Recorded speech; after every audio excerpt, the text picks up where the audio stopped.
Salut! Bon nombril de semaine, déjà mercredi. Alors, aujourd'hui, je vais continuer de te parler de connexion.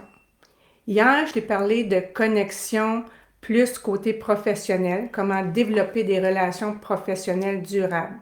Je t'ai parlé dans des situations comme un appel de sondage, un appel découverte, les groupes de réseautage, comment connecter avec les gens qui commentent tes publications, ou si tu veux connecter avec quelqu'un qui t'intéresse suite au visionnement ou à l'écoute d'un balado.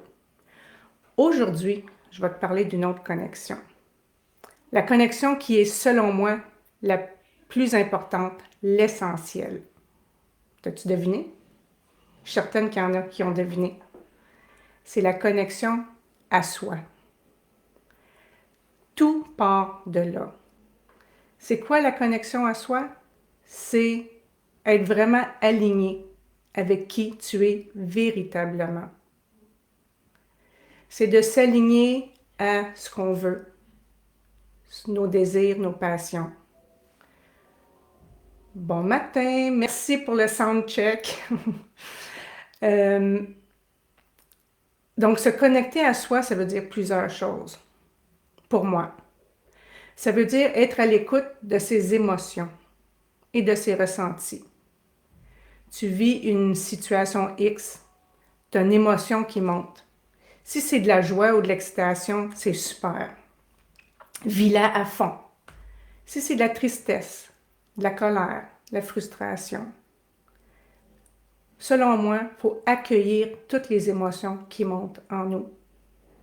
Non seulement les accueillir, mais les vivre. T'es triste, pleure. Pleure ta vie s'il faut. T'es fâché, t'es en colère, crie, écris-le, parle-en à quelqu'un, va dehors, va courir, va dégager toute cette émotion-là. Je pense qu'on a souvent tendance à refouler et refouler. Puis à un moment donné, ben, la goutte, elle déborde. Donc, c'est important d'écouter ses émotions. Et peut-être aussi, dans un deuxième temps, essayer de les comprendre. Ça, c'est un autre paire de manches. Ça demande un exercice d'introspection pour essayer de comprendre pourquoi dans cette situation-là, c'est cette émotion-là que je ressens. Qu'est-ce qui fait que c'est ça qui monte? Je suis sûre que tu le comprendras sûrement pas, puis si oui, c'est super, mais tu le comprendras peut-être pas à la seconde près, quand ça l'arrive. Ça peut arriver dans un jour, une semaine, un mois, plusieurs mois plus tard. À un moment donné, peut-être que tu vas te retrouver dans une situation semblable ou la même, puis là, il va y avoir un déclic, tu vas dire, OK, c'est pour ça que je ressens ça dans cette situation-là. Puis rappelle-toi une chose, j'en ai déjà parlé dans une de mes vidéos, la façon qu'on réagit à une situation, on peut changer notre émotion face à ça. Si tu es frustré le matin, tu ne veux pas rester dans cette énergie négative-là, c'est ça que je disais. Tu la vis et on passe à autre chose. Parce que sinon, tu vas traîner ça toute la journée, puis ça ne sera pas vraiment agréable. Donc, de laisser monter l'émotion, de la vivre, de l'accueillir telle qu'elle est, sans jugement. Tu as le droit d'avoir des émotions, même si elles sont négatives, mais c'est important d'en prendre conscience et de le sortir de son système parce que je crois sincèrement que des émotions ou des blessures refoulées, ben ça va sortir à un moment donné. Ça va sortir dans la maladie, dans les douleurs, dans le corps physique. Je ne m'embarque pas là-dedans, je vais peut-être faire une vidéo là-dessus un jour, mais je crois sincèrement à ça. Oui, l'introspection, c'est une belle clé pour trouver la réponse, en effet, et je vais en reparler dans une couple de secondes. Alors, une autre façon de reconnecter avec soi que j'aime beaucoup, c'est de reconnecter avec son enfant intérieur. Moi, j'ai été maman à 20 ans, presque 21. Donc, ça vient avec un lot de responsabilités. Puis une fois adulte, ben, on se prend beaucoup trop au sérieux. Mais trop au boulot, dodo, on est rattrapé par le rythme de la vie, puis on oublie l'enfant intérieur, on oublie de jouer, on oublie de s'amuser bien souvent. C'est quoi se reconnecter à son enfant intérieur? L'enfant intérieur, quand tu es enfant, tu es vulnérable. C'est quoi le mot que je cherche? Tu es vulnérable, tu es naïf. Mais aussi, l'enfant voit la beauté dans toutes les choses simples. C'est ça qui est merveilleux. En te reconnectant à ton enfant intérieur, c'est ça que tu dois pratiquer. Moi, depuis que je vis à la campagne, je le fais souvent. J'écoute les oiseaux chanter. J'écoute la rivière qui coule doucement. Je regarde les écureuils qui mangent les graines des oiseaux. Je prends le temps. Et c'est une bonne façon de se ressourcer aussi. Donc, toutes les petites beautés, les fleurs, je regarde mes légumes pousser dans mon jardin. Ça, c'est merveilleux. Alors, prendre le temps d'apprécier les petits plaisirs de la vie et de reconnecter avec son enfant intérieur. Par le jeu aussi. Comme je viens de dire, en étant adulte, des fois, on oublie de jouer. Je vais y revenir dans quelques instants. Une autre façon aussi de reconnecter à soi qui est hyper important, et oui, Suzanne, ça demande un exercice d'introspection, c'est de reconnaître sa juste valeur. C'est quoi tes passions? C'est quoi tes rêves? C'est quoi tes forces, tes faiblesses? Qu'est-ce que tu veux accomplir dans ta vie? C'est quoi tes croyances? Tes croyances limitantes, tes croyances positives? C'est un exercice qui est en évolution constante parce que tu évolues aussi. Moi, j'aime bien le faire par écrit parce que je suis comme ça.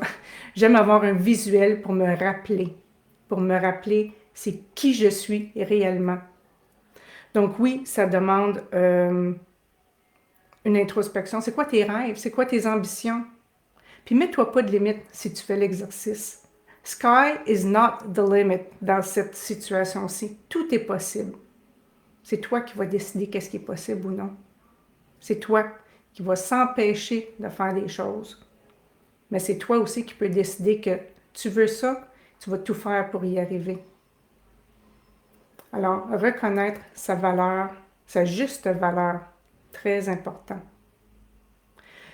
D'autres façons aussi de reconnecter à soi, ben on le sait pas mal, c'est de se ressourcer.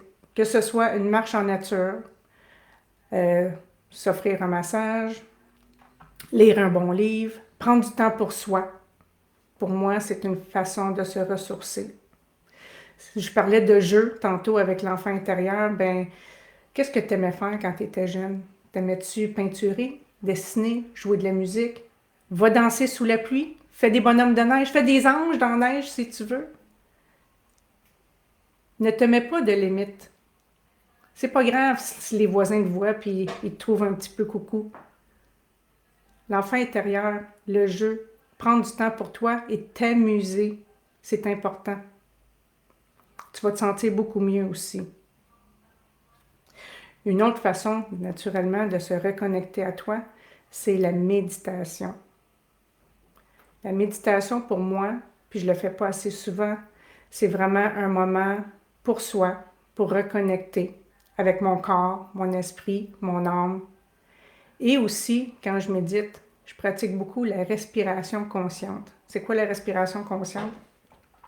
C'est vraiment de mettre toute son attention sur la respiration. Donc, que ce soit au niveau du nez, l'air frais qui rentre dans tes narines, l'air plus chaud qui en sort, ta poitrine ou ton ventre qui se gonfle quand tu inspires et se dégonfle quand tu expires. C'est ça la respiration consciente. Il y en a qui vont peut-être parler de... puis Suzanne, tu peux peut-être m'aider. Voyons, la cohérence cardiaque, quelque chose comme ça. Je ne m'aventurerai pas là-dessus parce que je ne connais pas ça assez, mais c'est un petit peu la même chose. De vraiment s'arrêter, prendre un moment pour soi, puis d'être vraiment avec soi. Peut-être que tu as peur de faire ça. C'est normal.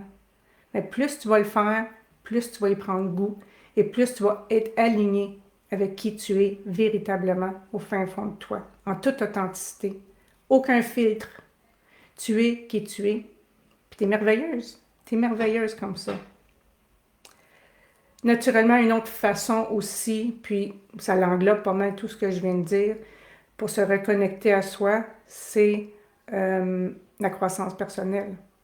Que ce soit à écouter des balados, à lire des livres, à faire encore de l'introspection, de la réflexion. C'est toutes des façons de se connecter à soi. Alors, qu'est-ce que tu fais, toi, pour te connecter à soi, à toi? J'aimerais ça t'entendre. Si tu m'écoutes en rediffusion, viens m'écrire ça dans les commentaires ou viens me jaser en privé. Qu'est-ce que tu fais pour connecter à toi, pour te ressourcer, pour te sentir vraiment aligné avec qui tu es? Alors, c'était mon message d'aujourd'hui. La semaine prochaine, je t'attends avec impatience parce que ça va être un petit peu différent la semaine prochaine. Je t'en dis pas plus, mais je te réserve une surprise. Une surprise pour moi et une surprise pour toi. Alors, sur ces belles paroles, je te souhaite une excellente journée. J'ai hâte de te rejaser la semaine prochaine. Introspection et méditation me permettent de me connecter à moi. Bravo! On devrait méditer plus souvent. Il faut que je m'y remette. Il faut que je remette ça dans mon horaire de la semaine. Super important. Ah, puis une autre chose que je viens de penser. Quand je dis se réaligner, s'aligner à soi, à chaque fois, avant de peser sur le bouton pour aller en direct, c'est ce que je fais. Je fais mes 3 respirations profondes, les yeux fermés, les mains sur mes cuisses, puis je dis tout est parfait. Je vais livrer mon message en toute bienveillance, avec amour, avec joie. Puis je me parle comme ça, selon ce qui me vient à l'idée à ce moment-là. Mais je m'aligne à moi-même. Puis ça, c'était un très bon conseil de mon amie Suzanne, parce que j'étais stressée au début. Et maintenant, ça se passe beaucoup mieux parce que je suis alignée et le message que je veux transmettre me vient plus facilement. Alors, merci Suzanne. Alors, sur ce, bon nombril de semaine encore une fois. Je te souhaite une excellente journée et je te dis à très bientôt. Ciao!